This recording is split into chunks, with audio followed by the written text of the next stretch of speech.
Well, good afternoon, everyone. Good afternoon. Thank you for coming out and joining us today for the Commissioner's Lunch. My name is Tim Sink. I'm president of the Greater Concord Chamber of Commerce. And I just really want to express my appreciation for all of you coming out and braving the environment. I wanted to mention a couple of upcoming events, but I want to caveat this with just letting you know that the Chamber is really watching the coronavirus episode quite closely.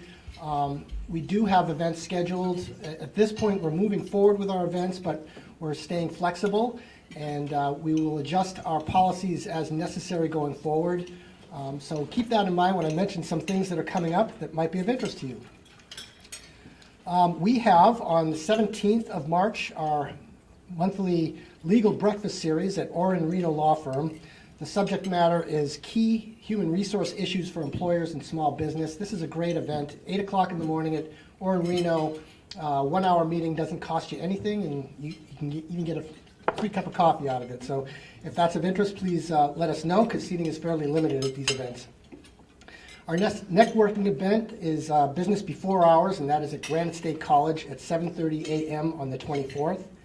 And then also on the 24th, very relevant to small business, we are hosting a meeting at the Chamber to cover the Goldman Sachs 10,000 small businesses. And if this is unfamiliar to you, if you're running a small business, this is like a mini MBA program for small businesses. It doesn't cost anything. It's something that you have to apply for. It's intense. You put a lot of time into it, but this has been a proven event, a proven training program for small businesses that has really been quite valuable. So if you're interested in learning more about that and how to apply, and it's not that difficult to apply, come to a luncheon at the Chamber on the 24th, 11:30 a.m., and I believe that is also a complimentary lunch. So, but seating is limited, so let us know about that. Also, our next forum is the State of the City with the Mayor and City Manager, and that is scheduled for April 9th at 7:30 a.m. here at the Holiday Inn. It's a breakfast. And then finally, Business Showcase, our annual Concord kind of mini trade show, about 100 exhibitors and several hundred people. That takes place at the Grapponi Conference Center on April the 14th from 4 to 7 p.m. Again, the caveat is we may have to move some of these events around if necessary, but this is the plan going forward. I did want to mention we're working with ConcordTV today. This event is being live streamed. It's something new, so we're kind of excited, and thank you ConcordTV for doing this with us so that we can include folks that couldn't be with us today. And then I also would be negligent if I didn't mention this event is sponsored by Unitil. Unitil is really a terrific partner with the Greater Concord Chamber of Commerce. They are a big supporter of ours and many other community organizations. They really support economic development in our region and have been very active within the Chamber organization. So please join me in thanking Unitil for their generous support of this event.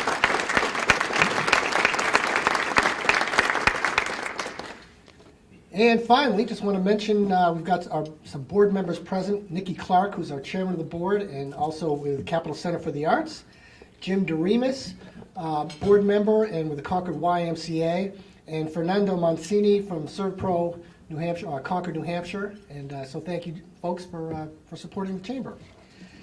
At this point, I'm going to invite the commissioners up one at a time. I'll do a quick introduction, and they will make their remarks, take a seat at the table, and at the conclusion, please jump in with any questions you have. This is a great opportunity to ask your questions and get some great information. Our first speaker is Charlie Arlinghaus. Charlie started in 2017 as the 10th Commissioner of Administrative Services and the 18th head of the agency since 1931. Previously, he served as Budget Director to Governor Chris Sununu, and before that, for 15 years, he was president of the Josiah Bartlett Center, which is a policy and research organization that analyzes state government finances and operations. Charlie is not a stranger to the Chamber. He's spoken in all three capacities, so we're delighted to have him back. He's written extensively about state government policy. He holds degrees from the College of William and Mary and the University of New Hampshire. And Charlie and his wife, May Lynn, and their son, Henry, live in Canterbury. So please welcome Charlie Arlinghaus.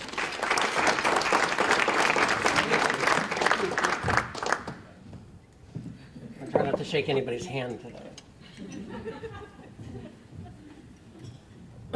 So I'm Charlie Arlinghaus.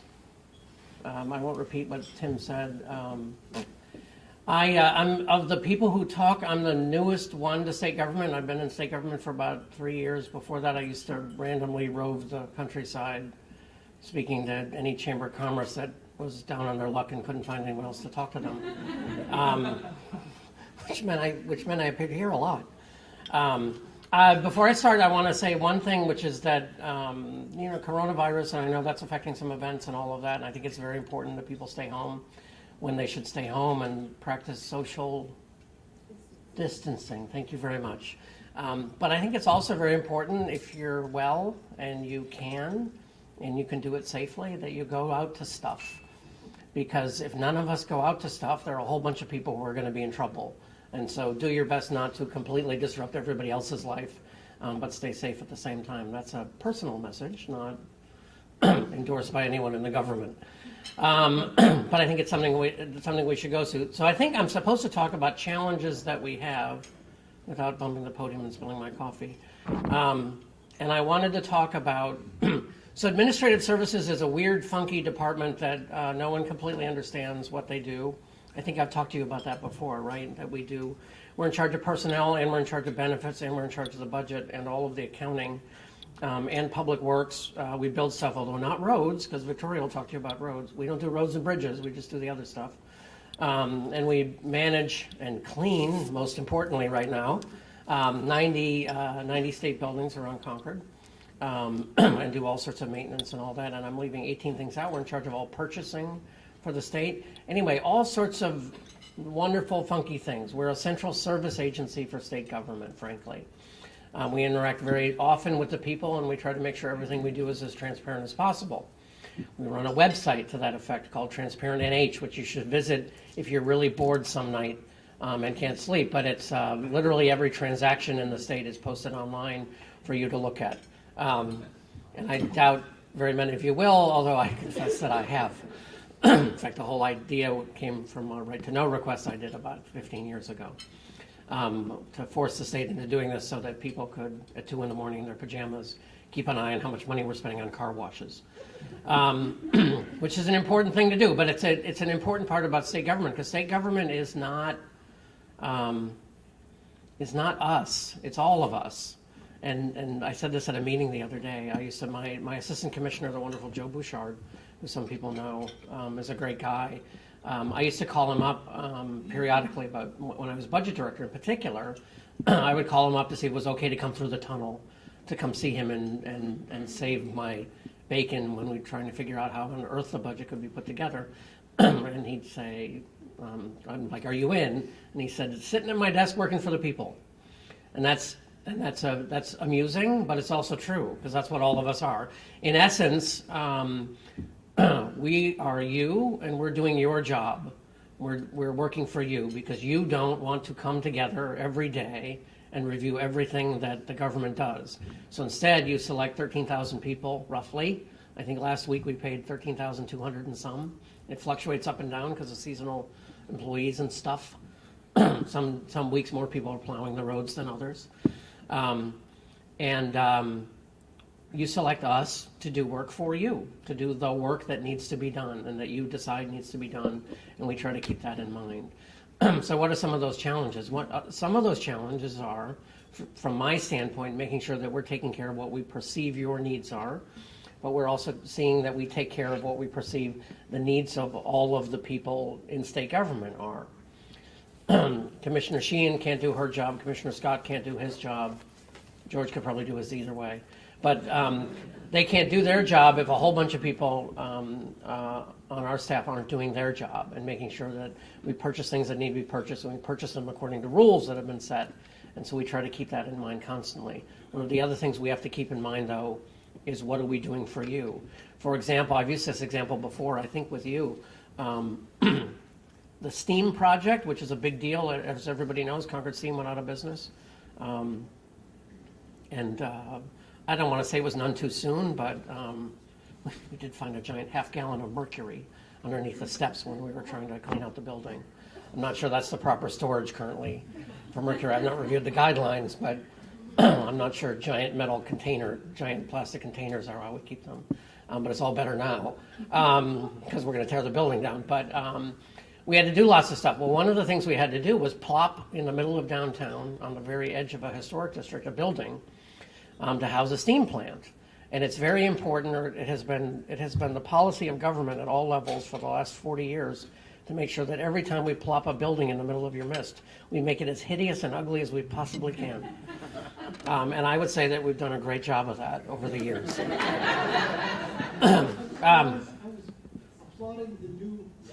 Thank you. They could go either way. That applause works at that moment. But the new steam plant is a brick building at the corner of State and School Street, or not State. The hell's the street? Green. I'm sorry, Green and School Street. Oh, I can't say that. We're on TV. What the heck is the street?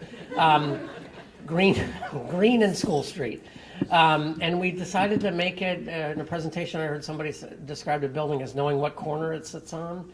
And this building is that. I actually spent time with, when we were building it, I said to the people building it, this is not how I typically micromanage, but I cared about this. And I said, what color are the bricks? And at my next meeting at Public Works, they brought brick samples, which apparently you can get brick manufacturers to give you. And I'm like, let's do the dark one. And actually, the engineer and I were on the same page, so that's fine. But the idea is that people look at it, and we've had people walk by who went, that's not bad. For a say, and that's not something we hear a lot about stuff, that's not bad. And so that's our goal. And so part of it is thinking about that. We're working for you. Let's try not to inflict ourselves on you. We're trying to develop good relationships with the city. And the city doesn't just mean that I put up with Mayor Boulay every time he comes in and harasses me about my parking tickets. But it's, although that's part of it, but it's trying to make sure that we think about what the needs of the city are, and as we're developing for the future, and hopefully at some point we get rid of that hideous garage that straddles Store Street. Unless somebody, I don't know, it might be somebody who, does anybody think the garage that straddles Store Street, that periodically chunks concrete off it, is a beautiful building that should be maintained? Good, thank you, none of you are insane. We'll refer you to mental health providers.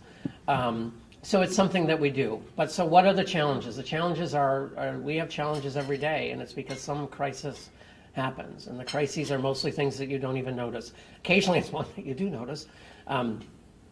The coronavirus is a thing, and we can talk about that in questions if you really want, but I doubt you do. But something that comes up and you say, how do we respond to that? What do we do about this? What do we do to adjust the rules for what's actually going on the ground? The state is an enormously complicated beast with pages and pages and pages and pages and pages, I think, of rules and regulations and forms and ridiculous things you have to fill out and Victoria should stop smiling, that you have to do. And our goal is to try to adjust things for that. How do we do that? And you manage a $12 billion budget with 13,000, I think 12,900 and some line items in a budget that theoretically no one may spend more than that line item, and we have to manage moving things around to do that. And it's a task, but the task is to try to use common sense and to sort between the random thoughts about legislator at any given time. This is a portion of my presentation where I will attack legislators and then deny having said it, despite there being a tape. You have two groups of people, right? You have one group of people that are policymakers, governors and legislators, and I would say this to them probably, where they come up with ideas, and the ideas don't matter. Just figure out a way to do that. Don't you have a computer? A computer, apparently, for those of you who aren't familiar with them, can do anything if you just push the right button. And it doesn't matter how you input things into them. And so our job is to sort of dovetail between those two things. How do we manage to do what you want us to do by just pushing a button, and give you the information you want by just pushing a button? And then do that with operations. And then you have operational people, which all of us are going to be, who say, don't these people understand? And the lesson is that they don't have to understand, they get to write the rules. And so that's a giant, massive undertaking where everybody tries not to do anything stupid, but both sides don't really fully appreciate what the other one is going through. You have a legislator who has to look at 1,000 bills, and you expect him to know everything that you know about your bill. This is me, right? And like, how do they not understand that that's exactly how we purchase, that's not how we purchase prescription drugs, right? Because 400 legislators have spent 3 years studying exactly how the computer system works to buy aspirin. Well, we don't buy aspirin, I guess, but you know what I mean, penicillin. And meanwhile, they're going, I don't know, just buy it. Can't you just, call somebody? And if Walmart's got it cheaper, we could just substitute that and swap it in. And so that's a big part of what we do. So the biggest challenges we face are we try to build things that are massively more expensive than anyone thinks they are. Well, that building should cost like what, 10, 12 million? 50 actually. And then they're like, oh, can you build 6 for 4 million? It's like, no, I could build 6 for 300 million. Oh, what if we got cheaper sheetrock? That wouldn't make enough of a difference. And so that's the one task, trying to do that. And the other is a constantly changing budget, where a budget is developed 9 months before the spending starts, and you're supposed to predict 24 months of spending. So 33 months out, you're supposed to know precisely how much money we're going to raise in taxes, because we know exactly how businesses are going to behave in this climate. And probably somebody a year and a half ago knew that travel would be canceled to Europe for, I don't even know how long. I didn't watch the press conference. So that kind of thing happens. And so what you have to do is do whatever has to be done and figure out what the first thing to do is and do it before you do the second thing. And the problem is that you have 5 things you want to get done today. You have time to do 2. And so you just do 1 and then 2, and then you worry about 3 tomorrow. That's the big task. So anyway, I'm going to shut up.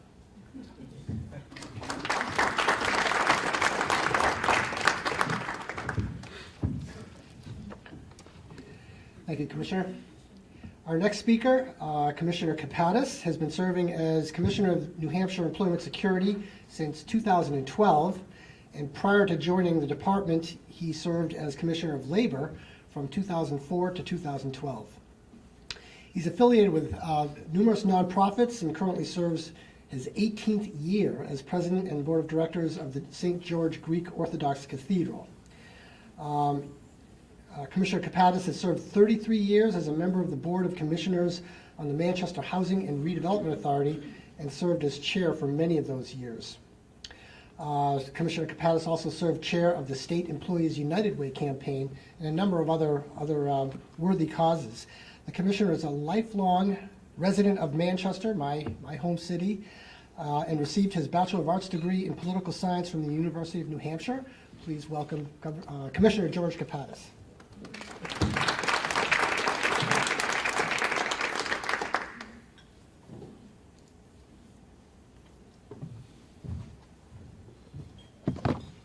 Thanks, Tim, and it's a pleasure to be here with you today. I want to thank you for the invitation. When I was sitting next to Jim, he asked me, he said, "You've done the sleep out in Manchester before, haven't you?" And I told him the story about the first sleep out I did when I showed up, and everybody had their sleeping bags except for George Copadis. And the governor said to me, the governor had his sleeping bag, and he asked me, "What's that?" I said, "That's a beach chair." He said, "Well, where's your sleeping bag?" I said, I'm not a camper. I'm going to sleep in my beach chair for tonight when we do this sleep out. But that's the sleep out they do in Manchester. It's a great event, and it's for such a worthy cause to end youth homelessness in Manchester. So the Department of Employment Security, we have, just to give you a little idea as far as what we do, we have an Employment Services Bureau. We've got 12 offices, 12 New Hampshire Works offices located throughout the state. We offer reemployment services to everybody that comes in. There's a resource center. They can do their self-assessments for resume writing, for assistance with job search. We provide assistance with job search. There's an unemployment division. The unemployment division pays unemployment benefits to every individual, and at the same time collects all the unemployment taxes in the state. We also have the Bureau of Labor Market Statistics, and there's several individuals that go there. A lot of businesses access our department for assistance finding out what exactly is going on in their community and different labor stats that they need. We have a noted economist there, Brian Gottlob.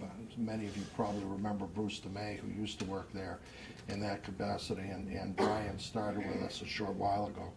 So what I thought I'd do is just give you some outline on some of the good things and then some of the challenges we face. So on the good side, the unemployment rate is staying steady at 2.6%. The last time that we were at 3% or greater was November of 2015, which is quite a while ago. The number of people employed in the state is 758,250, which is a historic high. The total labor force is 778,000, which is also the highest ever. And each and every month for the past 24 months, there was 1 month where it was down a little bit. Each and every other month, the labor force as well as the employment number were at all-time historic highs. The average duration people are on unemployment benefits is 12.1 weeks. And the exhaustion rate, which means those people that are applying for unemployment benefits and qualify, and the number of people that stay on for the full 26 weeks where they haven't gotten reemployed yet, is 15.6 weeks, which is still one of the lowest in the country. The unemployment trust fund is at $299 million. Back during the height of the recession, we were at $270 million, and through that recession, we went through the full 270. We ended up having to borrow $120 million from the feds just to pay unemployment claims. Today, with the wage claims, we're averaging about 2,500 wage claims. Back at the height of the recession, it was close to 50,000. Some of the challenges, obviously the biggest challenge I think that you folks have, and it's a big challenge for us as well, is finding you a well-skilled labor force in order to assist you with your employment needs in the field. So some of the things that we do is we do job fairs throughout the state. Some of you have probably participated in these job fairs. And I just want to recognize staff over here, my Deputy Commissioner Rich Lavers and the Employment Services Director Pam Zajic and the Job Fair Coordinator Kate LaPierre. They do such a fabulous job organizing these job fairs throughout the state. And a few years ago, what we ended up doing, we had a number of job fairs we were doing throughout the state, but one of the things that we had not done, and we are doing now, is we're on all the university campuses, we're on all the community college campuses, because the intent here is to try to keep the students that are graduating, rather than going to Boston or wherever for employment, just to let them know that there's so many good job opportunities right here in their state, and just to have them come by and see some of the employers, some of the top-notch employers that we have at these job fairs. So we've done that. One of the other things that we do is, the job fairs, some of the job fairs have a significant number of people that attend. Others are a little bit lower, depending what area we are in the state. The other thing that we do is we have recruitment events held in all 12 offices. So if there's an employer that needs assistance and they need individual services as far as a recruitment event, we can do recruitment events for them. The current number of people unemployed in the state is 19,000 people, which is, again, really low. Like I said, at one point during the height of the recession, you had 50,000 people receiving unemployment benefits. Back when House Bill 4 passed, one of the pieces of House Bill 4 was the Granite State Jobs Act.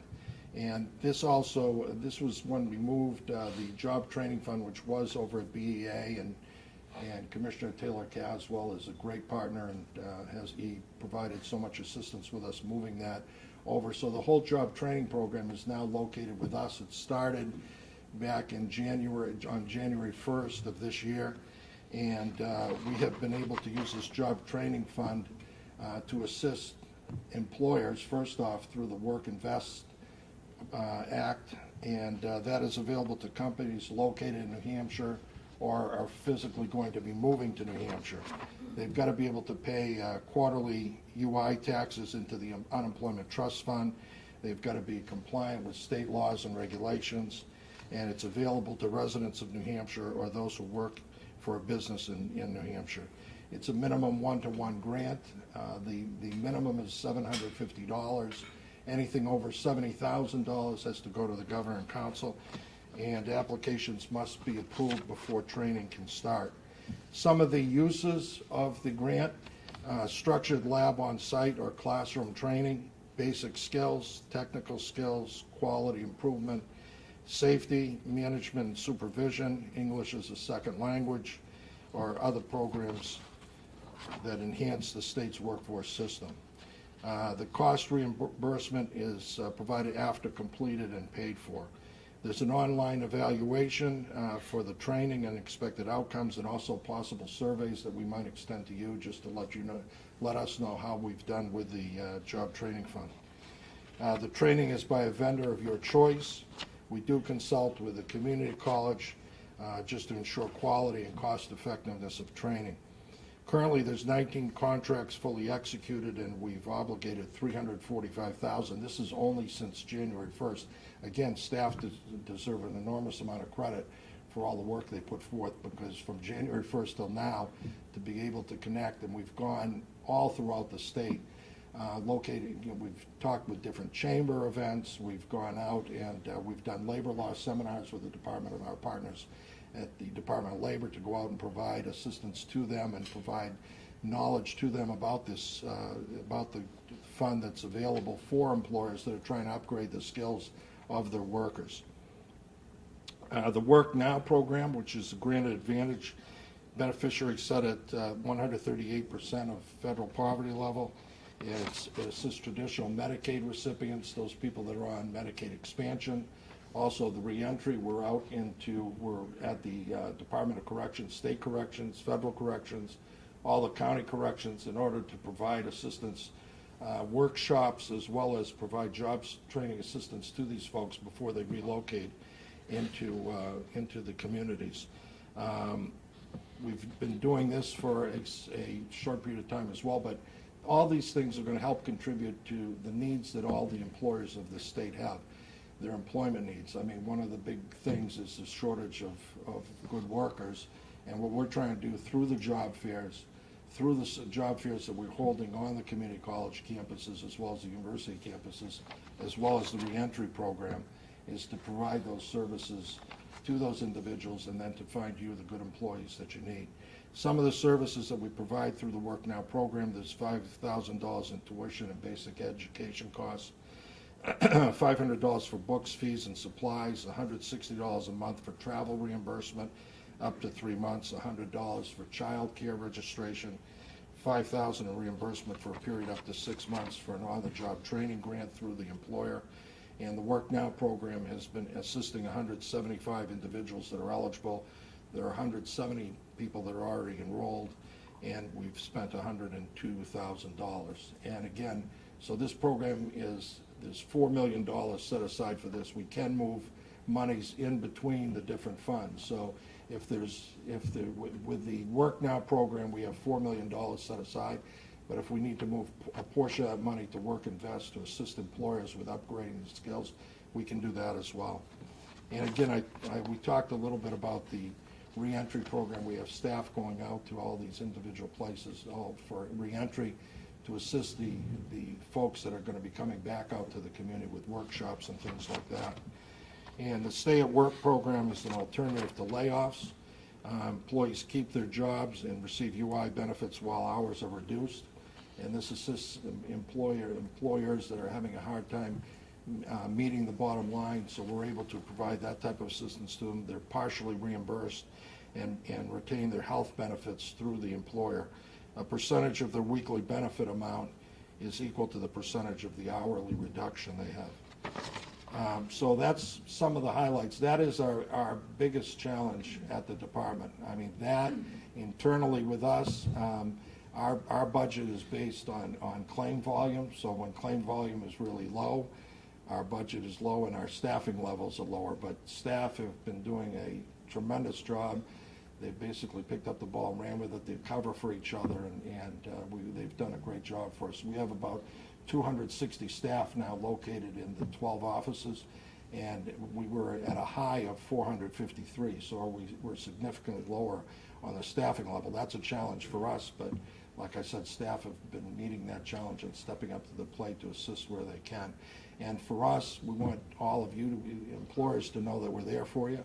We're there in any way we can help and assist you with your employment needs. And feel free to reach out to us. I'll leave some business cards as well here for after our event when it's done. And feel free to call us. We're all available to you. And we want, when you succeed, we succeed. So thank you very much for your time.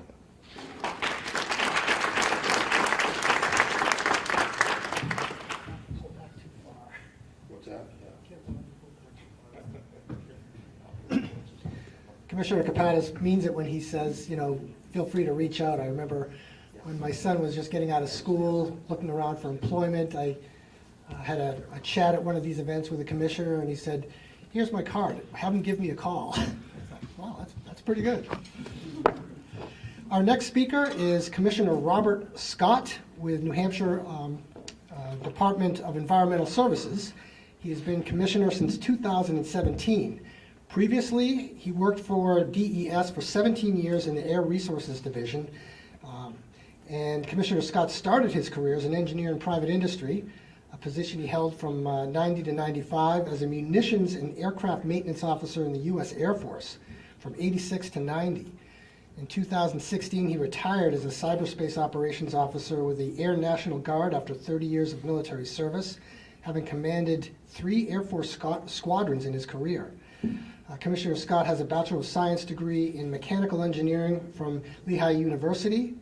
In addition to his duties, Commissioner Scott serves as Cybersecurity Advisor for Critical Infrastructure to Governor Sununu. He also currently serves on the Board of Directors of the Regional Greenhouse Gas Initiative. So please welcome Commissioner Robert Scott.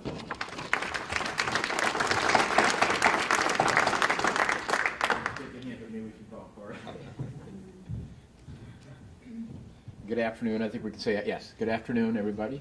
So again, I'm Bob Scott with the Department of Environmental Services, and with time, I'll just go over a few issues, and I'm looking forward to a healthy discussion. I don't know if we're doing call-ins from the viewing audience or not.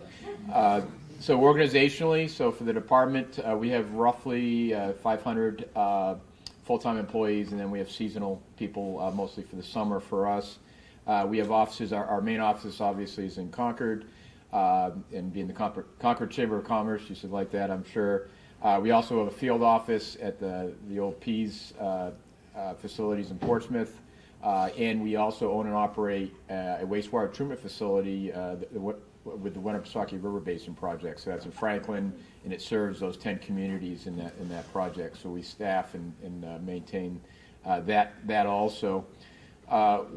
Some of the work we do, beyond what I just mentioned, we have some things that maybe not as obvious. We have the State Geological Survey is housed within DES. We manage hazardous waste, solid waste, storage tank programs. My favorite is the leaking underground storage tank program. They call it the LESS program. I think we get an A for that for an acronym. Superfunds, we manage with EPA on those. Brownfields. Dams, there are over 2,600 dams in the state. We're responsible for the safety of those dams. We own and operate a subset of that, but there's a significant amount of investment in dams that is needed moving forward. We also, obviously, wetlands, shorelands, septic tanks, air pollution. That's just to give you a kind of a smattering of the type of work we do. Asbestos management. There's a little bit of everything in the department. One thing I wanted to bring up to you is infrastructure. So I think the good news part, I had my chief operating officer do an analysis of how much money are we actively managing at the communities, at the state level, in the municipalities. We have the state revolving loan fund for clean water, which is stormwater and wastewater, that type of thing. We have the drinking water state revolving loan fund. We have the state aid grant program. We have landfill closure programs, the drinking water groundwater trust fund. So with all those type of funds, the numbers she came back with of what we're managing and working with the communities on equates to over $1 billion that we have just from my agency alone in working with the communities, again, for the type of infrastructure that I was listing our programs for. That's the good news. The bad news, if you will, is there's still an aging infrastructure problem within the state. So our needs beyond that, and not including any new issue like the 4-letter word I'll use is PFAS, for instance, for contamination, is we have over $1 billion more needs in the community for to maintain the existing water infrastructure, whether it's drinking water in pipes or if it's stormwater or, again, wastewater. So we're actively working that. So there's a lot of good things happening, but there's still a great need for that. We still have communities where I think their management plan is to see if there's a geyser in Main Street. Okay, I guess we need to fix that. That's not the cost-effective way to do anything. So we work closely with the communities on that. Another good news story on that side, again, as I mentioned, the Drinking Water Groundwater Trust Fund. So we have monies available to the state. I'm one of the trustees of the commission, where we, and the department administers this, where we're targeted, and so far we've been doing this, around $30 million a year towards source water protection for drinking water and for drinking water projects. So that has been a fairly successful program to date. The trust fund has allocated over around $110 million to the communities. That's since November 2017. So there's the good news is a lot of active money on the street, so to speak, doing good things in the communities. Again, but we need more of that. So I mentioned the four-letter word I hate to mention is PFAS. We spend a lot of time on water contamination issues, so it's a big thing in the public's mind, and it's something we're dealing with too. On the PFAS issue alone, that's perfluorinated compounds. We are working with the legislature, the governor's office, recognizing that we had just promulgated fairly strict drinking water standards. Our desire was to have some mechanism there for communities to help them achieve those standards. There's a bill, Senate Bill 496, that has gone through the Policy Committee and the Senate Finance Committee. I think will be on the floor pretty quickly here in the Senate, which would bond for $50 million to help communities for that. We'll see what happens in the House. Obviously, the economy and our bond rating are of great interest to everybody. So, but the intent is, my point to this, the intent is here is yet another avenue to provide assistance to the communities. Having said PFAS, we also want to remind everybody that there are other pollutants out there. PFAS is not the only one. I've commented in the past, and when we started the sojourn for the department on PFAS issues, we had a school in the southern part of the state. They were monitoring levels of PFAS in the drinking water, which is of concern, but it was well below any standard or any proposed standard. And they were demanding we get them connected to the public water, which is fine. While they were doing that, they were literally twice the standard for arsenic, which to be fair, that's more dire in my opinion. And to try to get their attention on that was, we got them connected, so at the end of the day, it really didn't matter, but it was very telling to me. There's a shiny object, which we call PFAS, but we still got a lot of regular humdrum work, if you will, that needs to be done, so people shouldn't get their eye off the ball. Another common thread I think the communities are still dealing with, another issue is recycling, composting. There is no market right now for a lot of that, so that then drives landfill issues or incineration issues and cost issues, and what are we going to do about that? So that's an active, ongoing discussion also. There's another bill to look at a tipping fee. That's never popular. The word fee doesn't seem to be popular. I don't know why. Better than taxes, though, I think. So that's being discussed in the legislature also. We'll see where we end up with that, but that's yet another thing. We're trying to provide assistance to the communities. So two other things I will wrap up to give Victoria at least a little bit of time is I really want feedback for the agency. I've been kind of on a social media tour, and while I go to conferences, I don't want to be remiss and not. Many of you have my card. If you don't have my card, look at our website. If you have some feedback on the agency, something doesn't make sense, here's how you could do something differently. We'd love to hear that. And last, in the shameless plugs, the good news, Georgia's doing a great job with the economy and the employment rate. The bad news is that means it's really hard for me to get good skilled engineers and others. So if you know of people, we're a great place to work. We have a great mission, and they can, people can have a very great impact within the state and their communities by coming to us. So if you could want to talk that up, that would be great. So thank you.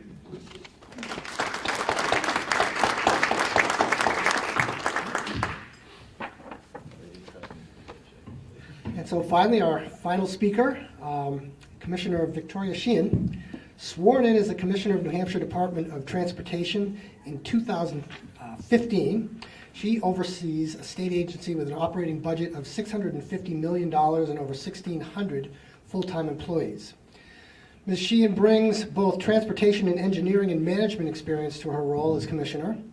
In her years as a dedicated public employee, she has worked as a resident engineer and as a project manager with a record of delivering contracts on time and on budget.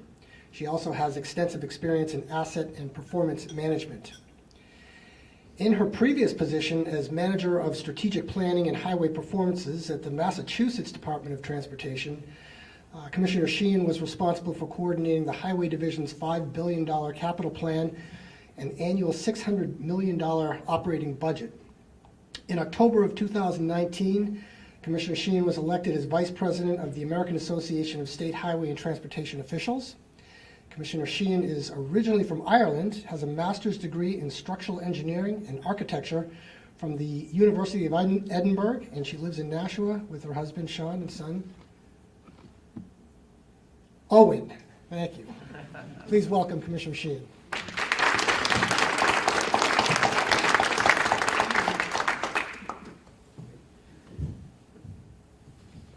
Thank you, Tim, and thank you to the Chamber for having me back again this year to speak.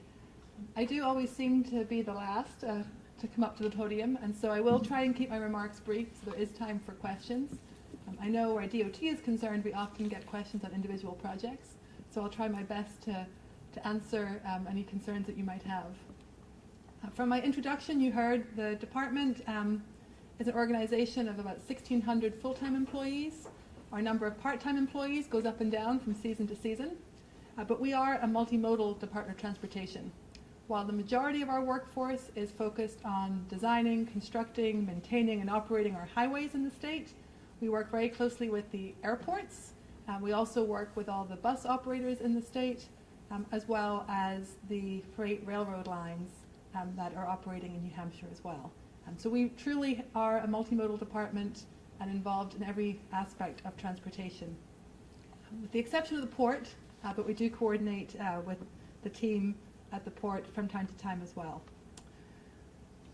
Our number one focus is always safety, and it has been very concerning for us over the last several months as we've looked at some of our statistics around highway fatalities and crashes. We are seeing an uptick this year, and so that's something that we specifically are working closely with our colleagues at the Department of Safety on. And also going into a spring construction season, we're always very concerned about the safety of our own employees who are out there doing work on the highway, as well as our contractors and vendors who do business with us. So a lot of our initiatives are safety focused. But our other project this year has been working on our 10-year plan for transportation. For those of you who heard me speak in the past, every other year in New Hampshire we update our 10-year plan. So we update it every 2 years. It is a piece of legislation, and it goes through several phases. We work first with the Executive Council, then with the Governor, and then we go into the legislative phase. And just this week, the House Public Works and Highways Committee exec'd the bill, which is HB 2020. It's always the current calendar year is the bill number. In that 10-year plan, we address a number of our challenges. And there are some good news items, but the most difficult thing for us in the transportation world at the moment is to project what our future funding and revenue sources will be. At the state level, there's been a lot of debate as we all start to drive more fuel-efficient vehicles. How should we pay for infrastructure into the future? And while we debate it here in Concord, Congress has been having the same conversations. And our federal funding authorization, a bill called the FAST Act, runs out in September, and so we're all waiting to see what level of funding Congress will provide for transportation into the future. We do believe this is a bipartisan issue. There has been a lot of advocacy for additional investment in transportation, but not knowing how much money and how quickly it will be made available, we have developed this year's 10-year plan with a more conservative approach, assuming level funding into the future. The department has benefited from one-time funding.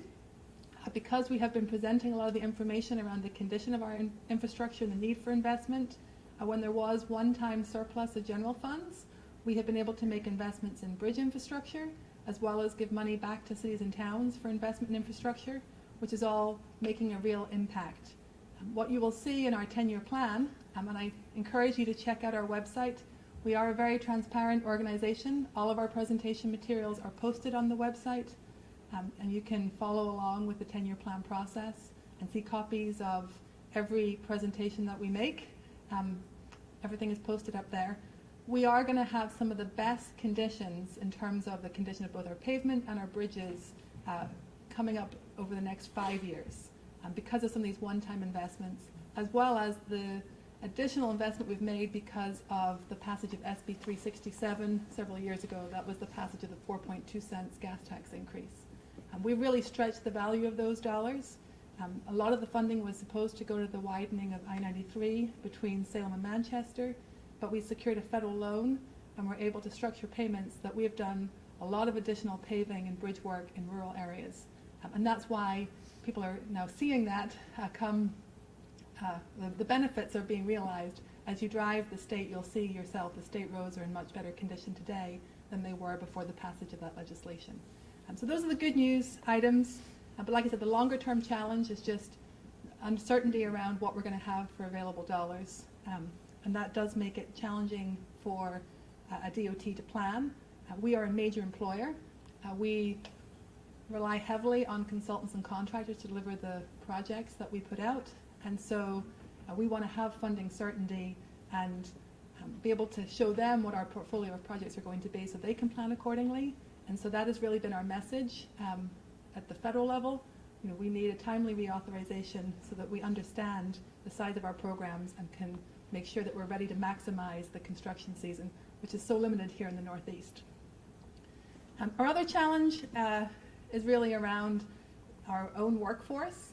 We are very fortunate that many of the employees that work for DOT have given the state decades of service. We have some of the records in terms of employees with the most years of state service. There's a lot of institutional knowledge, but as those people transition out of the workforce, we're trying to recruit that next generation of DOT employees.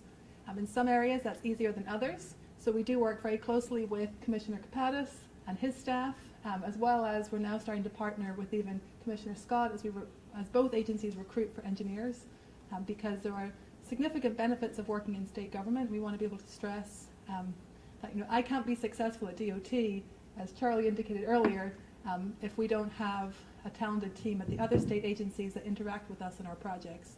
And so it's to everyone's benefit to make sure that we are attracting talent. And ultimately, everything we do is to serve the traveling public.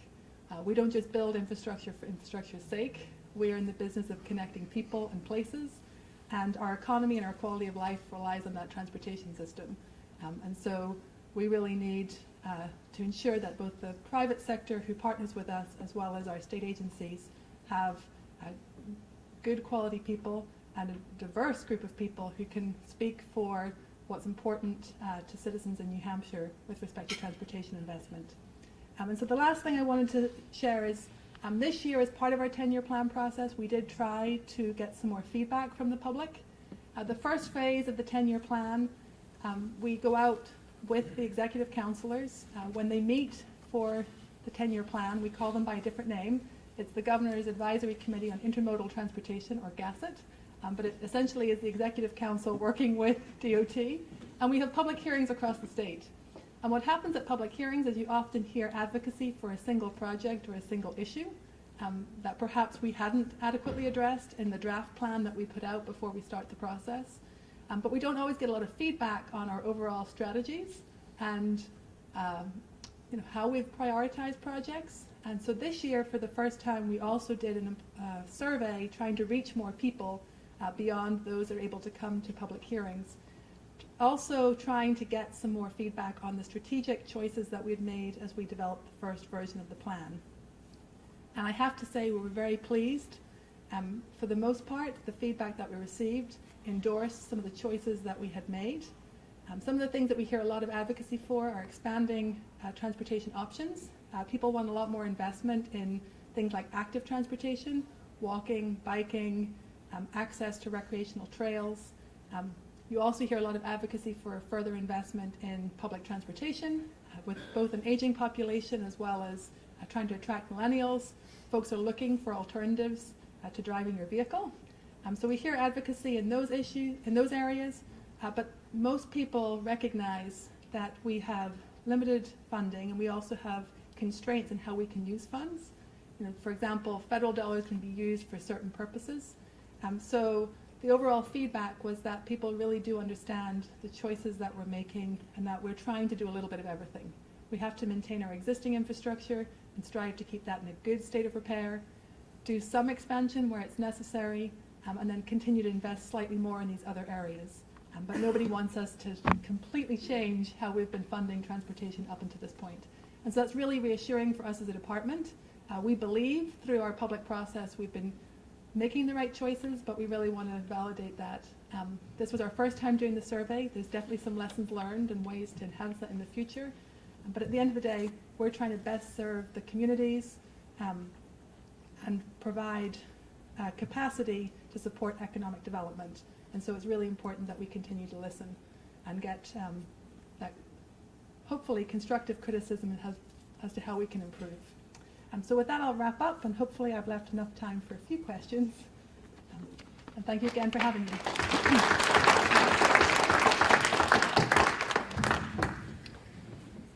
We do have a few minutes for questions. I'd love to be able to kick this off, and I'm going to ask Commissioner Arlinghaus a question, if I may. You had brought up the issue of the legislative garage on Store Street. It kind of begs the question. There's been talk about a legislative garage in the legislative complex. And can you talk a little bit about that? Is that something that's going to happen? It's something that probably needs to happen. In the last capital budget, there was money set aside to fix the Store Street garage on a temporary basis, so it doesn't, fall down while you're driving under it. It's not really that bad. It's a garage that needs a ton of work, but nobody's in jeopardy. There are a lot of discussion about various places to build a garage, if we could build a garage. The difficulty has always been that the cost of building as big a garage as the leading proponents would like tends to be quite large. I was in a meeting where somebody came up with the number of $50 million for what they wanted to do. And of course, if you build it in the middle of a historic district, which is one of the proposals, you would want to try to make sure that it is not like every other parking garage in America, hideous. There's one in Stanton, Virginia that's actually quite lovely, but I don't know of any others. So there's a discussion on that. The question is always going to be money. There is a lot of will in the legislature. If I want to do something, it's easy to say no. But if they want to do something for themselves, and that's who this would initially benefit, it's easier for them to get to yes. It's just a natural. I understand the complete importance of everything I want, and the same is true of them.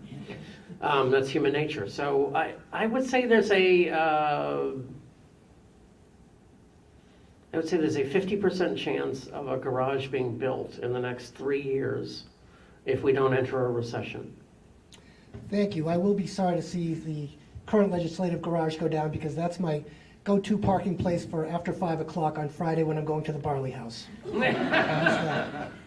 Questions from the audience? Jean.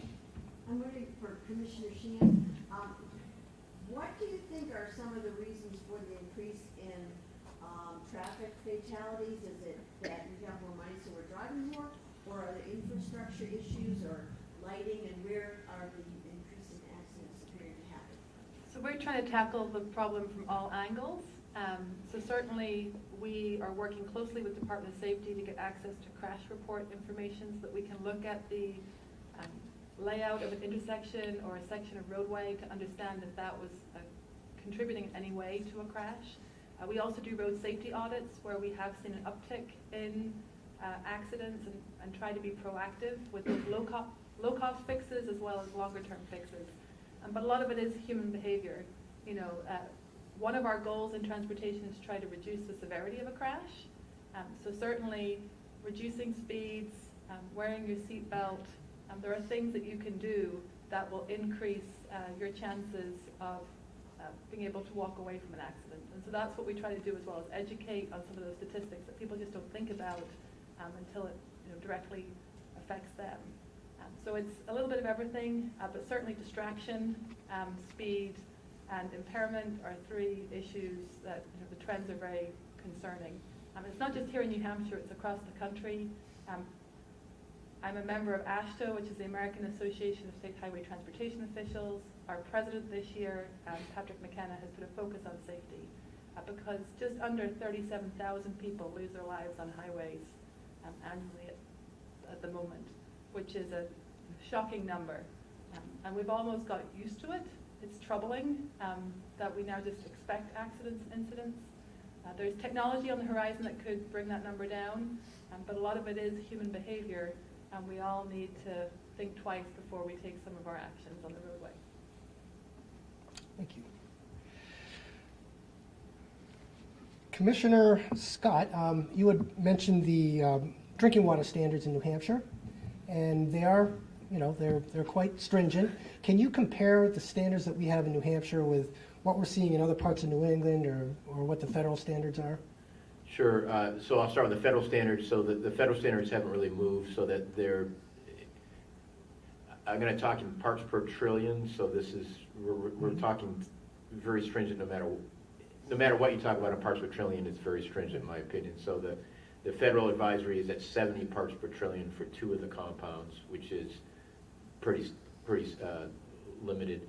The state of New Hampshire, we promulgated standards by rule. The legislature directed us to do that for 4 compounds, ranging from 11 to I think 18, depending on which compound. So we're talking less certainly, but those are among the more stringent in the country. Those are tied up in court right now, so they're not in play. There's a bill in the legislature to just codify that and then give us authority to move them as needed as a department. What other states around us are doing, and again I'm just talking about PFAS, is they're in various levels of combining standards. So rather than have for each of the 4 have their own standard, which we did because that's what the health-based data directed us towards, they're actually looking at combining. So I think Vermont has something on the books. Massachusetts and Connecticut are doing a similar combined standard, looking around 20 for 5 compounds. So depending on how what your mix is in your contaminated water, they're generally going to be more restrictive depending. So it's a little bit all over the map. It's definitely a moving target, and it's an evolving thing. California has standards in the single digits. Gotcha. Question from the audience?